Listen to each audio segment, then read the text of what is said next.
Certainly with the uptick in GDP, that's had a pretty positive implication for the insurance industry. We saw recently that the first half of 2018, insurers have almost doubled their net income from the first half of 2017. So that's certainly a positive trend, and actually the strongest first half since 2007.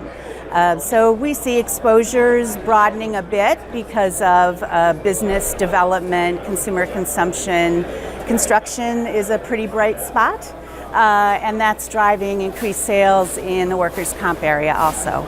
So cat loss is always something that everyone's interested in. Certainly P&C insurers and reinsurers have the financial resources to pay claims. In terms of Florence, looks like about $1.5 billion. Michael is going to be a little bit more, between $6 and $8 billion across the Florida Panhandle. And we see that those risks are spread generally among small, medium-sized property insurers as well as reinsurers. In terms of cyber risk, AAI just co-sponsored a survey with J.D. Power and looking at small businesses and individuals in terms of cyber threat, cyber risk.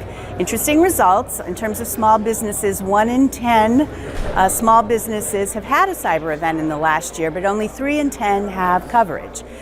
So it's really a good opportunity to create awareness around the fact that you got to think about that as a small business. For us as individuals, we have wearables, we have iPhones, we have different technologies in our homes.